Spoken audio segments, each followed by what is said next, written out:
Hello and welcome to Crossing Channels. I'm Richard Westcott. Is the future of money truly inclusive?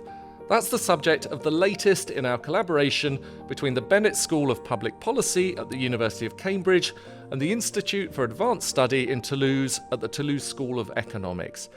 As ever, we're going to draw on the interdisciplinary strengths of both institutions to explore a complex issue: whether cryptocurrency is a genuine monetary innovation or a new source of instability.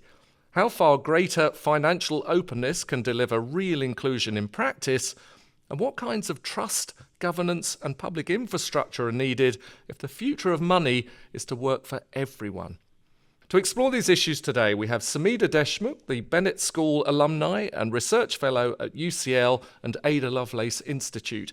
Sumedha, start us off. What does your research focus on? My research focuses broadly on the economic and societal impacts of digital technologies, and I've looked across many technologies, including crypto, digital public infrastructure, including digital identity, and public option digital payment systems, and also, more recently, artificial intelligence. And joining us from HEC and Toulouse School of Economics, we have Bruno Biais. Bruno, remind us of your main research interests. So I'm an economist. I'm in the Toulouse tradition of Jean-Jacques Lafont. I'm interested in incentives. Why do people behave in the way they behave? What are the beliefs they have when they choose their actions? And then this kind of approach can be applied to many things. I've been applying it to finance and blockchain and money. Cryptocurrency is often presented as the future of money, more open, more accessible, and free from the institutions that have long controlled who gets in and who gets left out. It's a compelling idea, but the reality is more complicated.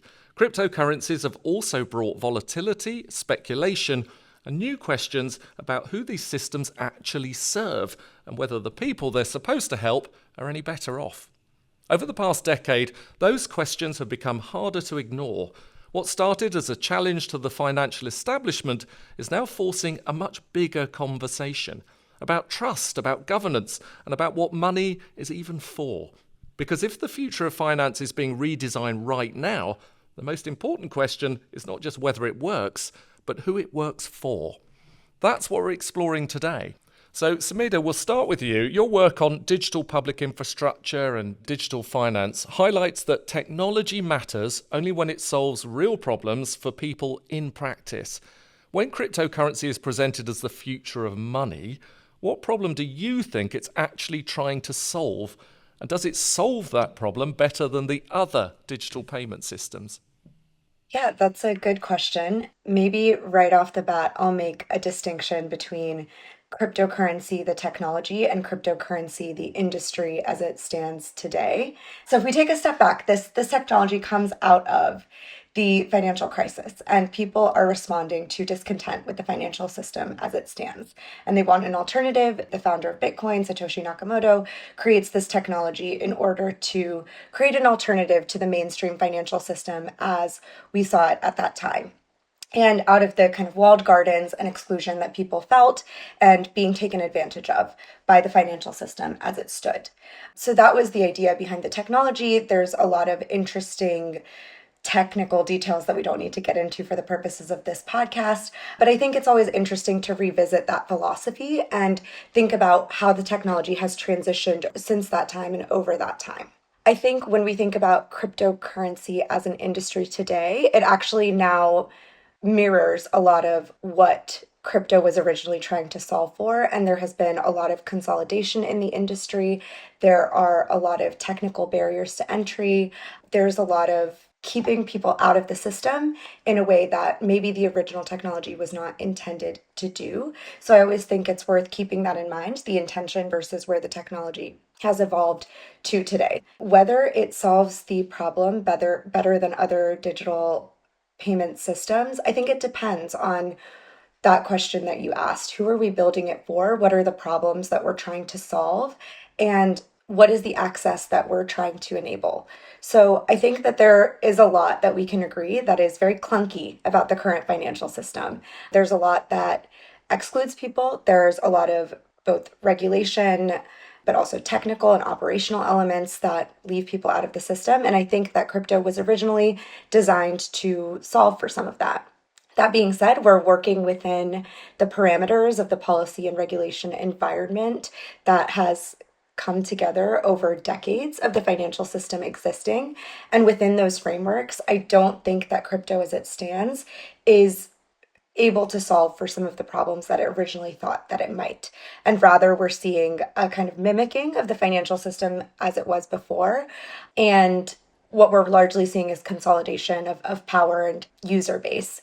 And in some cases, it's a new form of exploitation for those who don't understand the technology. So while I do think that there's a lot of interesting ideas behind the original crypto movement, I think the way that it has evolved has not necessarily squared with realities. That being said, I think that there are instances when people distrust their governments, need to operate outside of the formal financial system for whatever reason, where we do see crypto being used, but I think that's on a much smaller scale than the industry as a whole. Is there a sense, can you give a rough sense of why it's evolved the way it has rather than the way it was originally intended? And was it ultimately inevitable? I think a lot of the way that it's evolved is due to the regulation of the financial system, which in a lot of ways was designed to protect people. I think that that's important. But at the same time, I think we had a few early entrants that really saw regulation as a competitive advantage or a moat, and they helped shape some of the systems around that. I don't know that the current trajectory was inevitable per se, but I do think that there were industry players that shaped it in a very certain way, and the trajectory is informed by the early entrants of this space. So I don't think that it's inevitable. I still think that there's a chance to hopefully shift some of this, but I do think we've moved away from the plurality that I think we once saw in this space towards a much more consolidated picture of entry and exit into the crypto space.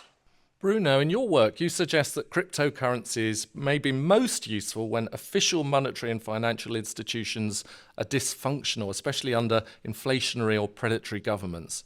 So from your perspective, when is cryptocurrency a meaningful monetary innovation, and when is it more hype than solution? You know, if you look at in which countries do people use crypto or hold crypto, there's not a lot in France, there's not a lot in the UK or in Germany or, any of these boring countries. People just don't hold or use cryptos. But if you go to Indonesia or Turkey or Lebanon or Nigeria, Venezuela, Argentina, there's a lot of people for whom crypto is actually an interesting alternative way of storing value or making payments. So basically, money, it shouldn't go too low, it shouldn't hyperinflate. Otherwise, it can't be useful to people. So in places where you cannot trust money, you have to use something else. And cryptos are one of the things that people can use in those countries. Would that have been dollars as well? So when, traveled a bit, I'm sure you have as well. Like actually dollars are so valued around the world. And is that changing at the moment? Well, actually, you're right. There's a sense in which it's a bit like dollarization. There are some differences with dollarization, some pros and some cons. The pros are, if you live in Nigeria, it may not be a very good idea to carry a lot of banknotes on you, or even to keep them under your mattress. Cryptos are slightly less vulnerable.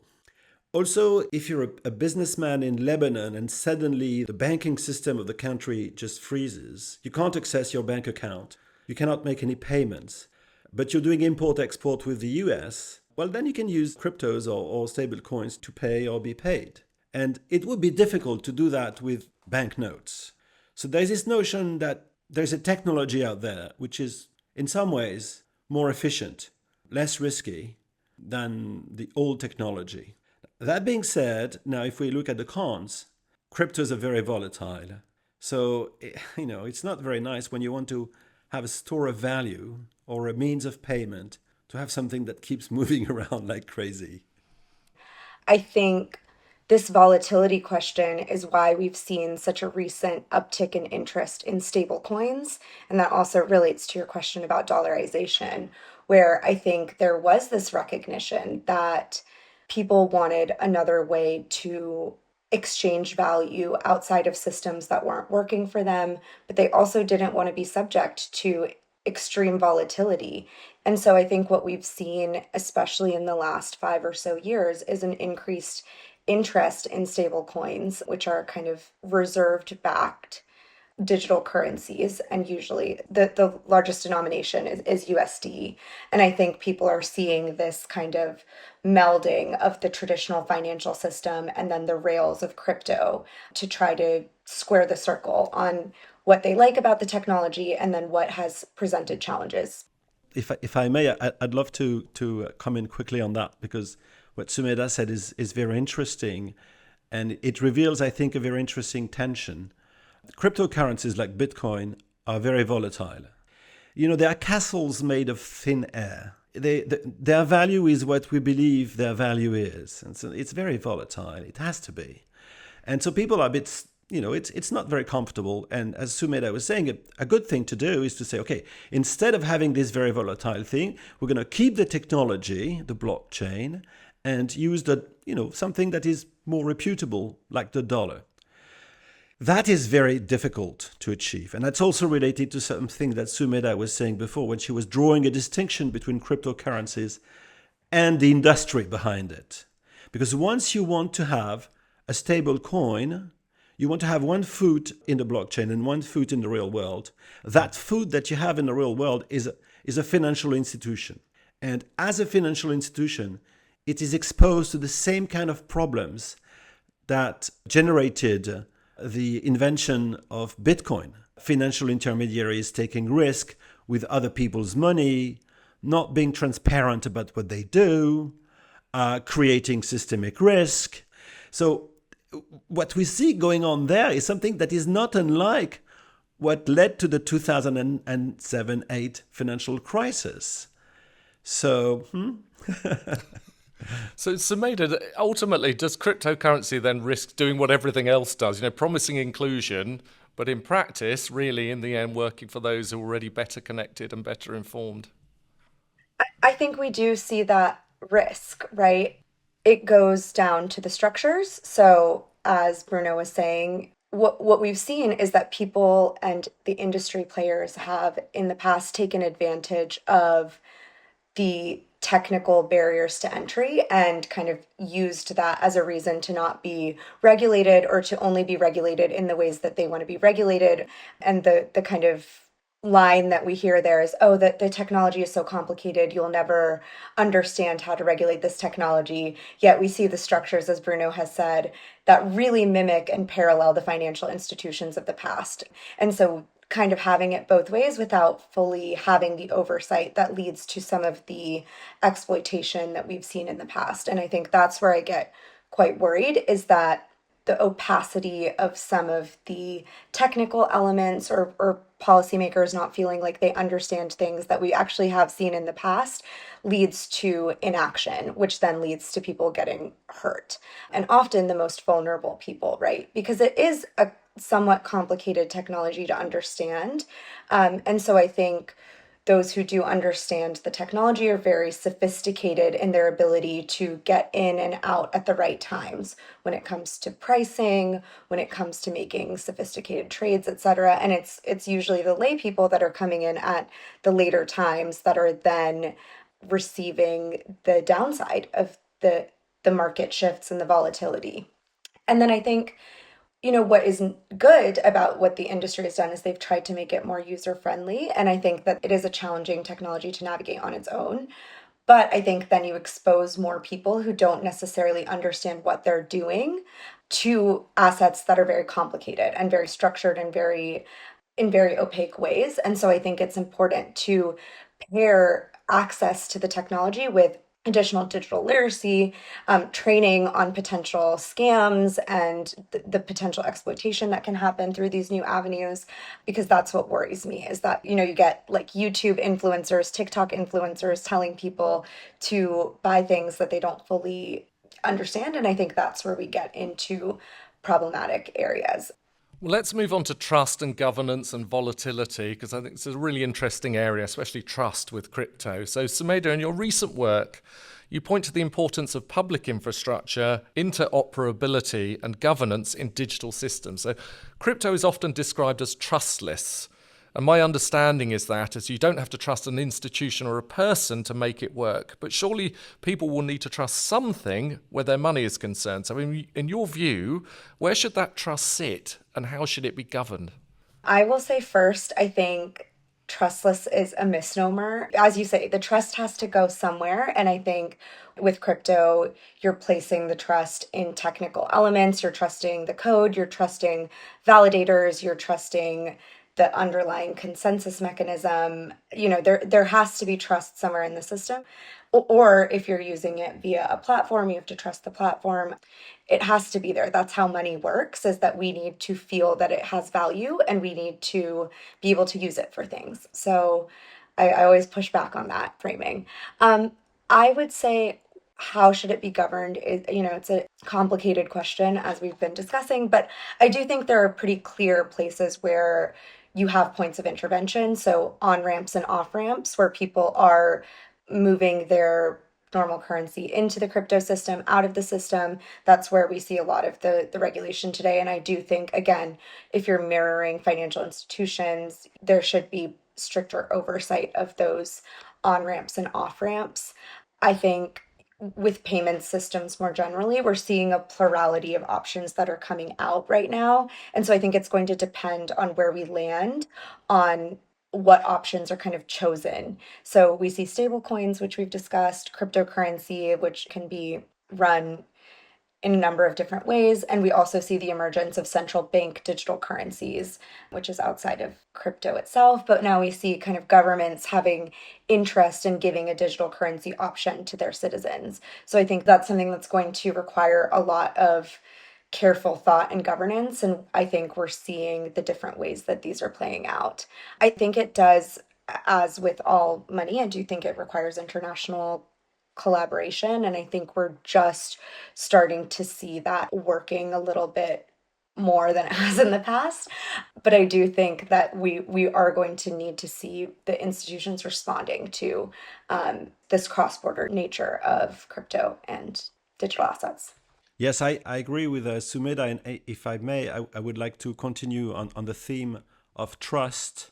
Maybe to understand, to think about it, it can be useful to think about trust at three levels. The first level is the blockchain, the infrastructure on which cryptocurrencies are based. The second level is trust in money, in the value of money. And the third level is trust in the financial institutions. So let's take them one by one. Trust in the blockchain. I mean, frankly, this is beautiful. Nakamoto was really a genius. The Bitcoin protocol was an amazingly smart thing. And it has been working perfectly well since, 2008. So that's very, very amazing. And it has worked perfectly well without, really the point was it should work without any intervention from a central authority. And it has. Just to give you one example, the protocol says there should be one block every 10 minutes. And all the participants in the Bitcoin network, they don't know each other. There are like many, many different places around the world. And they have managed to collaborate on that. And it actually has been 10 minutes per block since, 2008. It's amazing. So now, to try to dig a bit deeper into that, how come they managed to do that?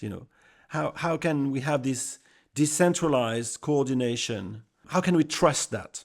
So with my co-authors in Toulouse School of Economics, we studied the Bitcoin protocol, and we proved it was a Nash equilibrium. So basically, if I anticipate the others are following the Nakamoto protocol, then my best response is to follow the Nakamoto protocol. So that may be one of the elements that plays a role there. So that was trust on blockchain. Now, second is trust on money. And that's a completely different ball game. It's a very different question. Do I trust the dollar? Do I trust the euro? Do I trust the Bitcoin? So one of the elements there is money creation. One of the problems with money is when the government is printing too much money. The beauty about Bitcoin is there's a protocol that says how many Bitcoins are going to be printed. And there's no choice. We're going to do it like Nakamoto said. So that's very good for trust in the value of money. On the other hand, it's a revolutionary thing. It's completely different. And some people believe in it, others don't. And I think we're not settled on that debate yet. The diversity of beliefs and the changes in beliefs might well be one of the reasons why we have this volatility of the cryptocurrency. So with my co-authors in Toulouse, we have been working on that also. And then the third point is about trust in the institutions and the industry. And there I would like to come back to something which I liked very much that Sumedha said before. She said, we have to draw a distinction between cryptocurrency and the industry. Cryptocurrency, Bitcoin, there is no institution.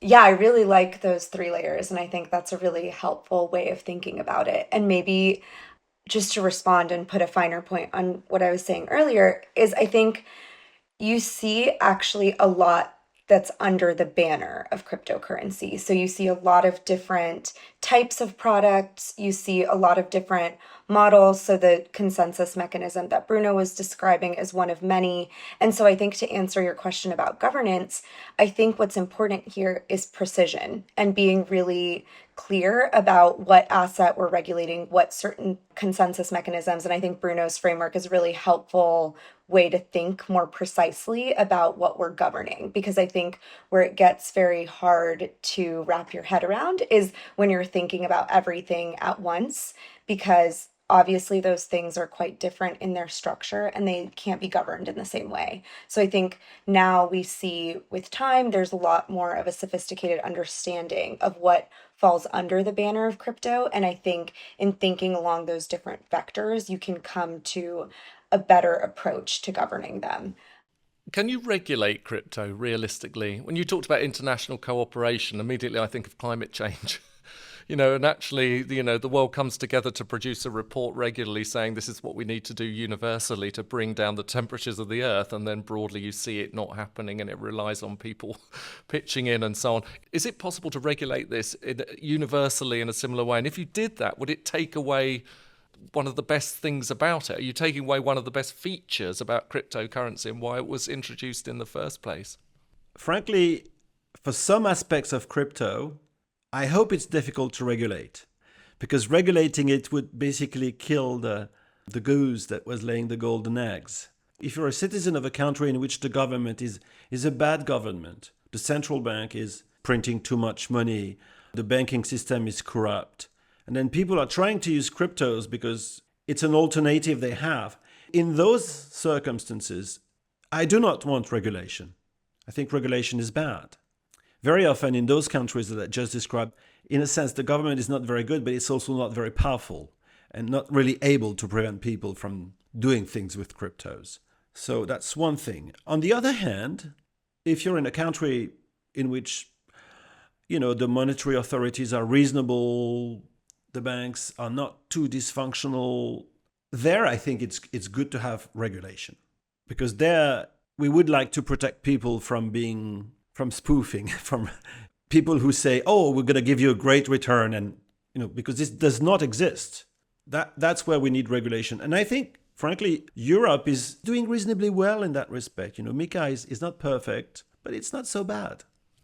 Sumedha, where do you come in on regulation and whether it's even possible, where it might be necessary and not necessary, etc.? Yeah, I agree. And I agree with Bruno. And I think the reason I keep going back to the distinction between the technology and the industry is I think there are a lot of technical elements that you can't regulate about crypto. And if someone is self-hosting a wallet and interacting directly with the blockchain and they're managing the assets on their own, there is actually very little room for regulatory intervention in the way that the government can't regulate exactly the way that we're exchanging cash, right? So there is a certain technical limit to what can be regulated, and I think that that's okay. And I'm a big privacy advocate. I think that it's okay to have private transactions between citizens. Where I think regulation is important is where it's touching a lot of retail customers in a mass way. And that's where you see the exchanges and what I was saying about the on ramps and off ramps, where you're touching a lot of people who are not, I mean, if you're doing the technical version, you're quite sophisticated in a way, right? If you're doing the non-technical version or the mass market version, maybe you're not as sophisticated as a user. And that's where I think regulation and governance is important. And then the kind of ancillary elements. So marketing of crypto. You see, I mean, I'm older than I look. I've been in the crypto space for almost a decade now, right? And I've watched blatant market manipulation and rug pulls and all of these insiders kind of selling a dream and then tanking the value of the token and cashing out. And that's blatant market manipulation. I think that's a place that we need intervention, right? And with the initial coin offerings boom 9-10 years ago with non-fungible tokens or NFTs, we've seen these fads where people have come in, capitalized on them, and taken advantage of people that were not sophisticated users of the technology. And I think that's where governance is quite important. And then again, like ancillary elements, we see a lot more attention now, for example, on mining. And obviously that's intersecting in a lot of ways with broader conversations around data centers and compute resourcing. So I think there are actually, if you break down the problem into its component parts, a lot of places that are worthy of governance and oversight. And then there are some where the friction to that, let's say, is actually quite useful for those that need to use it for specific purposes. I only wish I was older than I looked. You're lucky. Well, we always like to finish by looking ahead into the future. Obviously, never easy, and we've covered some of this, I think, but it'd be interesting to get your take on it. So if the future of money is to be truly inclusive, what matters most, would you say? Is it building better public digital payment infrastructure, improving regulation and governance around private innovations like crypto, or rethinking more fundamentally what we mean by financial inclusion in the first place? I think, in a sense, cryptos was never designed for inclusion. This is not the goal. The goal of crypto is you don't like the government, you don't like the institutions, you can do something without them. It's not a socialist idea. It's more like a right-wing idea, frankly. But that being said, I think that there's a sense in which there might be a form of inclusion if you live in a country in which the banking system is corrupt, the monetary policy is horrible. Well, you don't have a lot of financial inclusion. And that's where possibly cryptos can help. Yeah, I agree. I think crypto maybe wasn't designed to be inclusive. It was designed to be subversive. And so I think that there are specific use cases for that. I think your question was about the future of money more broadly. And I would say, I think as academics, we always want the hardest path, which is, rethink financial inclusion. But I think to me, rethinking financial inclusion and the broader, more inclusive future of money is one that has a plurality of options and that meets people at their needs, right? People around the world have very different needs when it comes to money. The reason that I came into this work in the first place is I felt that there was a fundamental disconnect between the way that I used money in the US and the way that I used money in India when I was visiting my grandparents. And it was just a completely different experience of trust, community, value, all of these things. And so I think the big picture dream or goal for an inclusive future of money, in my opinion, is to allow for a plurality of options that meet people where they're at. And in some cases around the world, that's cash. That is the best option because they don't have the digital connectivity. In some cases, it's crypto. In some cases, it's a digital bank. And I think we see that there are now a lot of different options. And I think that actually will allow for better products that meet people where they're at and meet them at their needs. I think where the risks are is, path dependency around infrastructure, around consolidation of market players, around integration of financial data with other aspects that people didn't need or want financial data to be integrated with. So I think there are risks that should be monitored closely, but I do think the future of financial inclusion is maybe giving different options that meet different needs. Well, that's all we've got time for this episode. Thanks to Sumedha Deshmukh from Bennett School and Bruno Biais from the Toulouse School of Economics. And thank you for listening to Crossing Channels. We'd love to hear what you think. Your reviews help us shape future episodes and make it easier for new listeners to find the show. If you enjoyed this one, why not explore some of our earlier episodes too? Please join us next month when we'll be discussing who we trust to solve big problems.